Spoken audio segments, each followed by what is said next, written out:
Hello all my dear student, कैसे आप सब। आई होप कि आप लोग काफी अच्छे होंगे। एंड आज का वीडियो काफी लाजवाब है, आप लोग को शुरू से अंत तक देखना है। यहाँ पे हम लोग बात करेंगे 12 हिस्ट्री इतिहास के टॉप 50 मोस्ट इंपोर्टेंट क्वेश्चन जो कि आपको 100% एग्जाम में देखने को मिलेंगे। मैं आपको 100% गारंटी से कहता हूँ कि ये सारे क्वेश्चन को आप लोग अच्छी तरह से रिवीजन कर लीजिए, नोट कर लीजिए और बिल्कुल आपको यही प्रश्न एग्जाम में देखने को मिलने वाले। ठीक है, काफी वीवीआई क्वेश्चन है, तो इसलिए इस वीडियो को आप लोग सभी फ्रेंड के साथ शेयर जरूर कीजिए और जो चैनल पे नए हैं चैनल को सब्सक्राइब जरूर करेंगे। ठीक है, चलिए स्टार्ट करते हैं। वीडियो को आप लोग लाइक करना बिल्कुल भी नहीं भूलना है। ठीक है, तो फटाफट से आप लोग लाइक कर दीजिए। तो स्टार्ट करते हैं हम लोग फर्स्ट क्वेश्चन से। हमारा फर्स्ट क्वेश्चन आपके स्क्रीन पे पूछ रखा है कि हड़प्पा जो किस नदी के नजदीक स्थित है। तो हड़प्पा हमारा क्या हो जाएगा, हड़प्पा हमारा जो है रावी नदी किनारे। कहां पे हो जाएगा ये, रावी नदी। Option number B. सारे क्वेश्चन को अच्छी तरह से देख लेना है। यहाँ पे हिंदी और इंग्लिश दोनों लैंग्वेज में है, तो आप लोग जिस भी लैंग्वेज में कंफर्टेबल है तो आप लोग देख सकते हैं। ठीक है, चलिए आगे बढ़ते हैं हम लोग। क्वेश्चन नंबर दूसरा पूछ रखा है कालीबंगान जो स्थित वो कहां पे है। तो कालीबंगान की बात करिए, बिल्कुल डेफिनेटली इजी क्वेश्चन होगा, लेकिन आप लोग को याद होना चाहिए कि कालीबंगान हमारा जो है राजस्थान में कहां पे है, राजस्थान में। Option number D correct answer हो जाएगा। ठीक है, चलिए आगे बढ़ते हैं। क्वेश्चन पूछ रखा है राय बहादुर दयाराम साहनी ने कहां उत्खनन करवाया था। राय बहादुर दयाराम साहनी ने जो कहां उत्खनन करवाया था, इनमें से कौन सी जगह था। तो बोले सर बिल्कुल इजी क्वेश्चन है, क्या होगा, हड़प्पा होगा, मोहनजोदड़ो होगा, लोथल होगा, कालीबंगान होगा। तो राय बहादुर दयाराम साहनी ने हड़प्पा का करवाया था। कहां करवाया था उत्खनन, हड़प्पा का। बोलेंगे कब करवाया था, तो 1921 को। कब, 1921 को। फिर आर डी बनर्जी आया जो 1922 में मोहनजोदड़ो की खोज की थी। ठीक है, तो ये क्वेश्चन अक्सर एग्जाम में पूछे जाते हैं, तो 100% आप लोग को ये क्वेश्चन देखने को मिलेंगे। चलिए क्वेश्चन नंबर 4 पूछ रखा है कि राखालदास बनर्जी को मोहनजोदड़ो अवशेष किस वर्ष मिले थे। मैंने अभी बताया ये सारे क्वेश्चन को आप लोग को अच्छी तरह से देखना है, एकदम हल्के में नहीं लेना है, बिल्कुल आप लोगों के लिए इंपॉर्टेंट क्वेश्चन है सारे क्वेश्चन। ठीक है, 1922 क्या हो जाएगा, ऑप्शन सी। क्या होगा, ऑप्शन नंबर सी हो जाएगा। चलिए क्वेश्चन नंबर 5 को देखिए, पूछ रखा है सिंधु घाटी सभ्यता में विशाल स्नानागार के अवशेष कहां से प्राप्त हुए थे। चलिए बहुत इजी क्वेश्चन होगा अगर आप लोग पढ़े होंगे तो। सिंधु घाटी सभ्यता में विशाल अन्नानगर पूछ रखा है, चाहे स्नानागार पूछे या फिर अन्नानगर पूछे, दोनों के अवशेष जो हमें प्राप्त होते हैं मोहनजोदड़ो से। कहां से, मोहनजोदड़ो से। यहीं से हमको जो है बड़े बड़े भवन के अवशेष भी मिलते हैं, मूर्तियों के अवशेष भी मिलते हैं। तो आंसर क्या होगा, मोहनजोदड़ो। क्वेश्चन पूछ रखा हम लोग को कि धम्म महामात्रों को किसने नियुक्त किया था। धम्म महामात्रों को नियुक्त करने वाला कौन था, तो ये था अशोक। कौन था, अशोक। ऑप्शन नंबर यहाँ पे सी हो जाएगा। क्या होगा, ऑप्शन नंबर सी बिल्कुल इस क्वेश्चन का करेक्ट आंसर हो जाएगा। ठीक है, चलिए आगे बढ़ते हैं। आगे क्वेश्चन पूछ रखा हम लोग को क्वेश्चन नंबर 7 देखिए। क्वेश्चन नंबर 7 पूछ रखा है त्रिपिटक जो है साहित्य यानी त्रिपिटक का संबंध जो है वो किस धर्म से है। तो त्रिपिटक साहित्य जो है वो किस धर्म से है, जैन धर्म से, बौद्ध धर्म से, शैव धर्म से, वैष्णव धर्म से। बोलेंगे सर बहुत इजी क्वेश्चन है, तो क्या आंसर होगा, त्रिपिटक हमारा बौद्ध धर्म हो जाएगा। ऑप्शन बी हो जाएगा। ठीक है, क्या हो जाएगा, ऑप्शन बी। त्रिपिटक किस धर्म से है, बौद्ध धर्म से है। त्रिपिटक 3 पीठ वाला यानी जिसको 3 पिटकों से बना है। ठीक है, तो ये बौद्ध धर्म से संबंधित है। क्वेश्चन नंबर 8 पूछ रखा है 16 महाजनपदों में सबसे शक्तिशाली महाजनपद कौन था। काफी लाजवाब क्वेश्चन है। देखिए यहाँ पे बिल्कुल आप लोग अंत तक देखेंगे, आपको खुद अंदाज हो जाएगा कितने लाजवाब सारे प्रश्न है। ठीक है, तो 16 महाजनपद सबसे शक्तिशाली महाजनपद हो जाएगा हमारा, क्या हो जाएगा, मगध हो जाएगा। क्या होगा, Magadh. Option number A correct हो जाएगा। चलिए क्वेश्चन नंबर 9 पूछ रखा है अर्थशास्त्र और इंडिका से किस राजवंश के विषय में जानकारी मिलती है। और यहाँ पे जो करेक्ट आंसर की बात करेंगे सर, बिल्कुल इजी क्वेश्चन है। मौर्य वंश से किस वंश की जानकारी मिलती है हमको, अर्थशास्त्र और इंडिका से हमें मौर्य वंश की जानकारी मिलती है। ठीक है, बिल्कुल आप लोगों को पता होना चाहिए अर्थशास्त्र के लेखक कौन है, कैटिल्य, और इंडिका के लेखक कौन है, तो मेगास्थनीज है। मेगास्थनीज यूनान का राजदूत था जो कि भारत आया हुआ था, और अर्थशास्त्र कौन था, वो भारत का ही था जो कि मौर्य वंश के स्थापना किया था चंद्रगुप्त द्वारा। ठीक है, चलिए आगे बढ़ते हैं। क्वेश्चन पूछ रखा हम लोगों को कि किस शिलालेख में अशोक के कलिंग विजय का उल्लेख मिलता है। तो अगर आप लोग हिस्ट्री के अलावा और भी किसी सब्जेक्ट का चाहते हैं तो आप लोग कमेंट बॉक्स में जरूर करेंगे। इस वीडियो को अधिक से अधिक आप लोग लाइक करेंगे। ठीक है, बाकी आप लोगों के लिए मैंने जो है क्वेश्चन पेपर तैयार किया है, और वो 5 सेट का क्वेश्चन पेपर रहेगा जो कि बिहार बोर्ड के फाइनल एग्जाम में आने वाला रहेगा। ठीक है, अगर आप लोग उस क्वेश्चन पेपर को लेना चाहते हैं तो मैं आपको एक बार नंबर दे दे रहा हूं, आप लोग इस नंबर को नोट कर लेंगे। ठीक है, 82107775। ठीक है, 775 एंड 306। ठीक है, ये नंबर आप लोग लेकर के इस नंबर पे आप लोग कॉल कर लीजिए या फिर इसका स्क्रीनशॉट लीजिए 8210775306। इस नंबर पे कॉल करके आप लोग 5 सेट जो है क्वेश्चन पेपर को ले सकते हैं, और वो क्वेश्चन पेपर 2024 एग्जाम के लिए जो है बेस्ट बनाया गया है। यानी अगर आप लोग को 2024 में टॉपर बनना है तो बिल्कुल आप लोग वो 5 सेट को पढ़ करके पूरी तरह से टॉपर बन सकते हैं, इसकी 100% मैं गारंटी देता हूं। अगर नहीं तो फिर आप लोग अच्छा अगर मतलब लगता है आपको कि नहीं है, मतलब नहीं मिलेगा, तो अगर इसका जो भी पैन है मतलब आपको फी लिया जाएगा वो पूरा वापस कर दिया जाएगा। ठीक है, चलो आगे देखते हैं। पूछ रखा है किस शिलालेख में अशोक के कलिंग विजय का उल्लेख मिलता है? तो हमारा आंसर क्या होगा? 13वें शिलालेख। क्या होगा? 13वें शिलालेख, ऑप्शन नंबर डी हो जाएगा। नेक्स्ट क्वेश्चन पूछ रखा है महावीर ने पार्श्वनाथ के सिद्धांत में नया सिद्धांत जो जोड़ा था वो क्या जोड़ा था? 11 नंबर क्वेश्चन का जो करेक्ट आंसर होगा हमारा ऑप्शन नंबर डी, ब्रह्मचर्य। क्या होगा? ऑप्शन नंबर डी बिल्कुल करेक्ट आंसर करेंगे। नेक्स्ट क्वेश्चन पूछ रखा है किस भारतीय शासक को नेपोलियन की संज्ञा दी थी? तो किस भारतीय शासक को नेपोलियन की संज्ञा दी थी? तो बोलेंगे सर ऑप्शन नंबर हमारा यहाँ पे सी होगा, समुद्रगुप्त। क्या होगा? Samudragupta, option number C. Next question पूछ रखा है एलोरा के कैलाश मंदिर का निर्माण किस राजवंश ने करवाया था या किस राजवंश ने किया था? तो बोलेंगे इस क्वेश्चन का आंसर क्या हो जाएगा? तो ये राष्ट्रकूट ने करवाया था। किसने? राष्ट्रकूट। कौन से मंदिर? तो कैलाश मंदिर जो कि एलोरा में है। ठीक है, याद रखेंगे। क्वेश्चन नंबर यहाँ पे 14 पूछ रखा है स्तूप का संबंध किस धर्म से? काफी लाजवाब एंड इजी क्वेश्चन होगा। तो स्तूप जो हम बोले इसका संबंध है बौद्ध धर्म से। बौद्ध धर्म से संबंध है क्योंकि बौद्ध धर्म के काल में जो है बहुत ज्यादा स्तूप का प्रचलन था। ठीक है, चलिए आगे बढ़ते हैं। क्वेश्चन पूछ रखा है कि जीवक वैद्य जो है किस वंश के काल में था? बताइए फटाफट से क्या आंसर होगा इस क्वेश्चन का। जीवक वैद्य जो है किस वंश के काल में था? तो आंसर की बात करेंगे तो हमारा क्या आंसर होगा? 15 नंबर क्वेश्चन का ऑप्शन नंबर सी होगा, हर्यक वंश। क्या होगा? ऑप्शन नंबर सी, हर्यक वंश बिल्कुल इस क्वेश्चन का करेक्ट आंसर हो जाएगा। ठीक है, चलो आगे बढ़ते हैं। आगे क्वेश्चन नंबर यहाँ पे हमारा पूछ रखा है क्वेश्चन नंबर 16 510 ईस्वी में सती प्रथा के साक्ष्य वाला प्रथम अभिलेख जो है कहां मिला?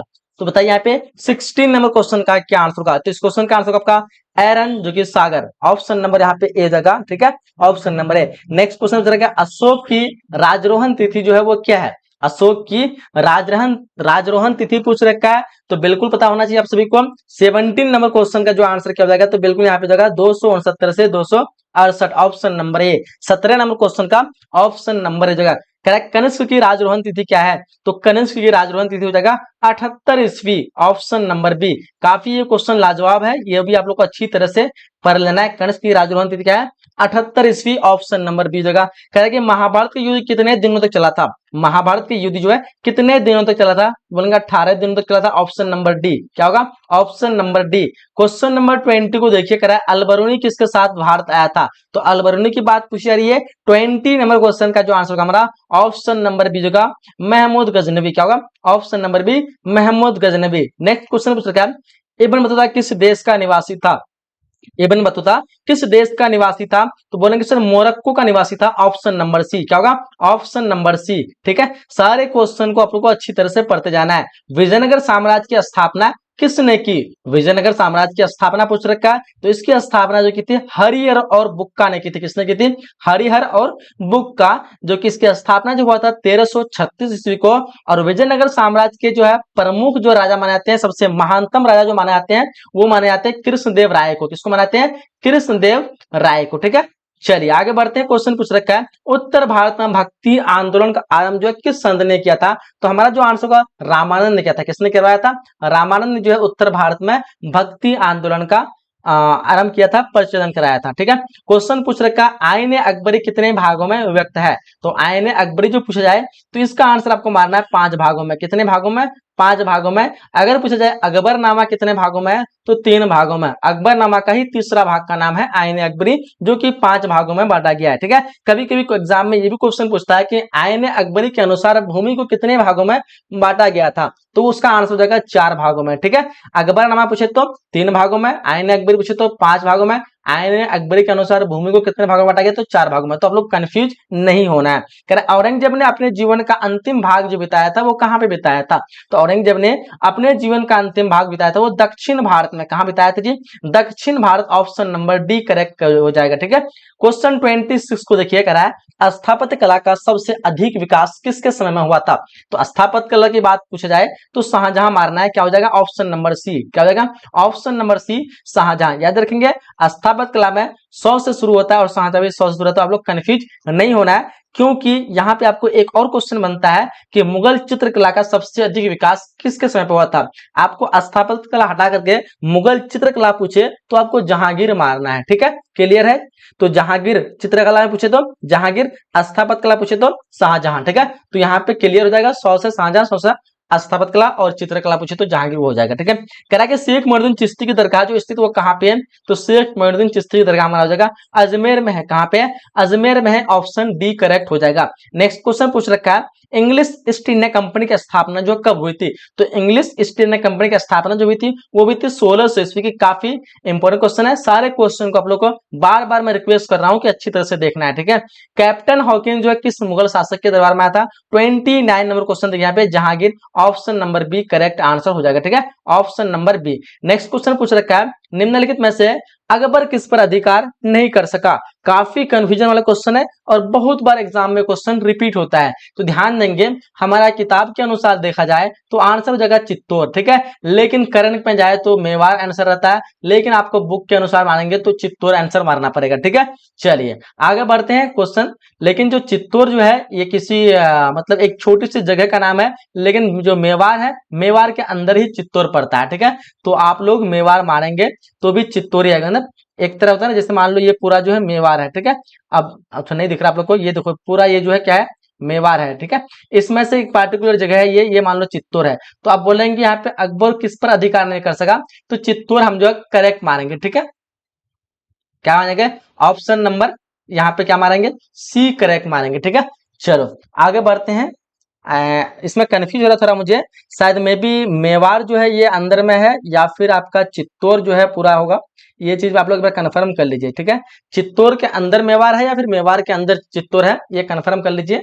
तो फिलहाल आप लोग को चित्तौड़ ही आंसर मानना है। ठीक है, नेक्स्ट क्वेश्चन पूछना हम लोग को कि निम्नलिखित में कौन मुगल बादशाह आलमगीर के नाम से जाना जाता है, बिल्कुल इजी सा क्वेश्चन होगा। 31 नंबर क्वेश्चन का जो आंसर हमारा ऑप्शन नंबर सी होगा औरंगजेब। ठीक है, option number C Aurangzeb. Question number 32 पूछ रखा है पुर्तगाली ने गोवा पर कब अधिकार किया था, तो पुर्तगाली ने गोवा पर जो अधिकार किया था 1510 को। कब किया था, 1510, ऑप्शन बी हो जाएगा। ठीक है, आगे क्वेश्चन पूछ रखा है सहायक संधि की नीति जो है कार्यबंद जो है कि वो किसने की थी, 33 नंबर क्वेश्चन देखिए, इस क्वेश्चन का आंसर होगा आपका ऑप्शन नंबर यहाँ पे सी जगह वेलेस्ली ने। क्या जाएगा, ऑप्शन नंबर सी वेलेस्ली। ठीक है, आगे बढ़ते क्वेश्चन पूछ रखा है हम लोग को अवध में 1857 के विद्रोह का नेतृत्व जो है किसने किया था, बताइए। 34 नंबर क्वेश्चन का क्या आंसर होगा, तो 34 नंबर क्वेश्चन का जो आंसर होगा हमारा ऑप्शन नंबर सी होगा बेगम हजरत महल। ठीक है, आगे बढ़ते हैं क्वेश्चन नंबर 35 पूछ रखा है 1857 का विद्रोह आरंभ हुआ था वो कब हुआ था, बताइए। 35 में क्वेश्चन पूछ रखा है 1857 का विद्रोह आरंभ हुआ था 10 मई को हुआ था। कब हुआ था, 10 मई, ऑप्शन नंबर यहाँ पे ए करेक्ट आंसर होगा। क्वेश्चन 36 पूछ रखा है भारतीय राष्ट्रीय कांग्रेस के संस्थापक कौन माने जाते हैं, बताइए फटाफट से। इस क्वेश्चन का आंसर क्या होगा, बहुत ही इजी क्वेश्चन होगा, और इसके संस्थापक जो माने जाते हैं ए.ओ. ह्यूम माने जाते हैं। कब इसकी स्थापना हुई थी, तो बोलेंगे 1885 को हुई थी। ठीक है, इसके प्रथम महिला अध्यक्ष की बात करें तो कौन थी, तो एम.एस. क्या कहते हैं, प्रथम महिला जो है अध्यक्ष जो थी इसका एनी बेसेंट थी। ठीक है, कौन जाएगा, एनी बेसेंट। नेक्स्ट क्वेश्चन पूछ रखा हम लोग को कि मुस्लिम लीग की स्थापना जो है किस वर्ष हुई थी, तो मुस्लिम लीग की स्थापना जो हुई थी वो 1906 को हुई थी। कब हुई थी, 1906 को, ऑप्शन नंबर बी यहाँ पे करेक्ट हो जाएगा। नेक्स्ट क्वेश्चन पूछ रखा है जालियांवाला बाग हत्याकांड किस वर्ष हुआ था, सबको पता है 13 अप्रैल 1919, ऑप्शन नंबर ए यहाँ पे करेक्ट आंसर हो जाएगा। क्वेश्चन 39 पूछ रखा है दांडी किस राज्य में स्थित है, चलो दांडी के बारे में पूछ रखा है, तो दांडी हमारा क्या हो जाएगा, गुजरात में हो जाएगा। किसमें हो जाएगा, गुजरात में, ऑप्शन नंबर सी करेक्ट हो जाएगी। क्वेश्चन 40 पूछ रखा है पूना समझौता किस वर्ष हुआ था, तो पूना समझौता जो है 1932 को हुआ था। ठीक है, कभी कभी यहाँ पे एक और क्वेश्चन पूछा दांडी की जगह में खेरा पूछा था, खेरा जो किस राज्य में स्थित है, तो खेरा भी आपका गुजरात में हो जाएगा। ठीक है, तो पूना समझौता 1932। नेक्स्ट क्वेश्चन पूछ रखा है निम्नलिखित में किसका प्रकाशन अबुल कलाम आजाद ने किया था, तो यहाँ पे जो करेक्ट आंसर आपको चूज करना है, तो बिल्कुल आप लोग ध्यान देंगे, अल हिलाल जो था, अल हिलाल का जो प्रकाशन मौलाना अबुल कलाम आजाद किया था। ठीक है, ऑप्शन नंबर बी हो जाएगा। चलो यंग इंडिया की जो स्थापना की थी महात्मा गांधी ने। ठीक है, चल आगे बढ़ते हैं। कहता गेटवे ऑफ इंडिया का निर्माण जो कब हुआ था, तो इसका जो निर्माण हुआ था 1931 को, लेकिन स्टार्टिंग जो हुआ था 1900 गेटवे ऑफ इंडिया पूछ रखा ना, गेटवे ऑफ इंडिया का निर्माण जो स्टार्टिंग हुआ था 1911 को। ठीक है, कब हुआ था, 1911 को, लेकिन निर्माण जो हुआ था 1924 को। ठीक है, 42 नंबर क्वेश्चन का हमारा आंसर क्या होगा, तो 42 का डेफिनेटली भी आंसर आना चाहिए ऑप्शन नंबर डी। ठीक है, ऑप्शन नंबर डी। और आपको कभी कभी जो है 1924 न रहे 1911 रहेगा तो 1911 मार सकते हैं। ठीक है, तो 1911 से शुरू हो गया था और कंप्लीट हुआ था 1924 को। कह रहा है कि 1942 में कौन सा आंदोलन हुआ था, तो 1942 में आंदोलन की बात करें तो यहाँ पे आंसर होगा भारत छोड़ो आंदोलन। कौन सा आंदोलन हुआ था? भारत छोड़ो आंदोलन, ऑप्शन नंबर डी करेक्ट हो जाएगा। ठीक है, नेक्स्ट क्वेश्चन पूछ रखा है, दिल्ली चलो का नारा किसने दिया? दिल्ली चलो का नारा किसने दिया? 44 नंबर क्वेश्चन का जो आंसर हो जाएगा हमारा क्या हो जाएगा? तो ऑप्शन नंबर यहाँ पे डी हो जाएगा, सुभाष चंद्र बोस। क्या हो जाएगा? Subhash Chandra Bose, option number D बिल्कुल करेक्ट आंसर हो जाएगी। ठीक है, नेक्स्ट क्वेश्चन को पूछ रहे हम लोग, कैबिनेट मिशन के सदस्य जो थे वो कौन थे? कैबिनेट मिशन के सदस्य जो है इनमें से कौन थे कौन से थे? 45 नंबर क्वेश्चन देखिए यहाँ पे, तो यहाँ पे हो जाएगा उपयुक्त सभी हो जाएगा। क्या होगा? उपयुक्त सभी, option number D. Next question देखिए पूछ रखा है, लॉर्ड माउंटबेटन ने वायसराय के रूप में पद जो ग्रहण किया था वो कौन सी ईस्वी को किया था? ध्यान देंगे, काफी लाजवाब क्वेश्चन है। 46 नंबर क्वेश्चन का आंसर हो जाएगा आपका ऑप्शन नंबर यहाँ पे हो जाएगा 24 मार्च 1947 को। ठीक है, लॉर्ड माउंटबेटन ने वायसराय के रूप में पद जो ग्रहण किया था 24 मार्च 1947 को, और फिर ये जो है 1948 तक रहा। ठीक है, कब तक रहा? 1948 तक रहा। इसलिए जो है कभी कभी क्वेश्चन ये भी पूछा जाता है कि स्वतंत्र भारत के प्रथम जो है गवर्नर जनरल कौन थे? तो प्रथम जो है 1947 को भारत हमारा आजाद हुआ था 15 अगस्त को, तो फिर यही रहा, इसलिए प्रथम जो है ये लॉर्ड माउंटबेटन ही रह गया। ठीक है, और प्रथम भारतीय पूछता है तो सिराज गोपालाचार्य, क्योंकि 48 के बाद जो है सिराज गोपालाचार्य बना, उसके बाद यह पद वाला सिस्टम जो खत्म हो गया, वायसराय वाला यानी गवर्नर जनरल वाला पद जो खत्म हो गया। नेक्स्ट क्वेश्चन 47 पूछ रखा है, भारतीय संविधान की प्रारूप समिति के अध्यक्ष पूछ रखा है, तो प्रारूप पूछे तो आपको मारना है Bhimrao Ambedkar, option number D. क्या होगा? Option number D correct answer हो जाएगा। चलिए 48 नंबर क्वेश्चन पूछ रखा है, भारत को कब गणतंत्र घोषित किया गया था? बिल्कुल सबको पता होगा, गणतंत्र की बात की जा रही है, तो 26 जनवरी 1950 को भारत जो है गणतंत्र हुआ था, इसलिए हम लोग हर वर्ष जो है 26 जनवरी मनाते हैं। ठीक है, तो ऑप्शन नंबर ए करेक्ट हो जाएगा। चलिए आगे बढ़ते हैं, और यहाँ पे स्वतंत्र की बात करें तो 15 अगस्त 1947 को स्वतंत्र हुआ था। तो गणतंत्र और स्वतंत्र आप लोग कंफ्यूज नहीं होना है, क्या कि भारतीय संविधान के अनुसार संप्रभुता जो निहित है वो किसमें निहित है? ये हमारा संविधान में निहित है। किसमें? संविधान में, ऑप्शन डी करेक्ट हो जाएगा। नेक्स्ट क्वेश्चन 50 हो जाएगा, संविधान के निर्माण में कितना समय लगा था? तो संविधान के निर्माण में जो समय लगा था हमारा 2 वर्ष 11 माह 18 दिन, ऑप्शन नंबर बी यहाँ पे करेक्ट आंसर हो जाएगा। तो इस तरह से हम लोगों ने टॉप 50 क्वेश्चन को कंप्लीट किया है, और आई होप कि अगर आप लोग इन 50 क्वेश्चन को देख लेते हैं तो आपके एग्जाम में इससे बाहर एक भी क्वेश्चन नहीं बनेगा। तो आप सभी से रिक्वेस्ट करूंगा कि इस वीडियो को लाइक कर दीजिए, अपने फ्रेंड के साथ आप लोग शेयर कर दीजिए। काफी मेहनत से एक वीडियो बनता है, तो बस आप लोगों तक पहुंचाना था, और आप लोगों का फर्ज बनता है कि आप लोग अपने फ्रेंड तक पहुंचा दें। ठीक है, बाकी आप लोग 8210775306 पे जा कॉल करके अपना क्वेश्चन पेपर को ले सकते हैं जो 2024 में आने वाला रहेगा, और उन क्वेश्चन पेपर को पढ़ के आप लोग 100% स्कोर कर सकते हैं। उसमें सब्जेक्टिव ऑब्जेक्टिव टोटल मिलेगा, आपको पूरा 100% गारंटी के साथ दिया जाएगा कि आपको टोटल क्वेश्चन जो है वहीं से मैच करने वाला। ठीक है, तो आप लोग जो है सारा अगर तैयारी बिल्कुल कम टाइम में करना चाहते हैं तो अवश्य हमसे कांटेक्ट करें। तो चलिए यहीं तक हम लोग क्लास को एंड करते हैं, मिलते हैं अगले क्लास में। जब तक के लिए जय हिंद, जय Bharat and thanks for watching.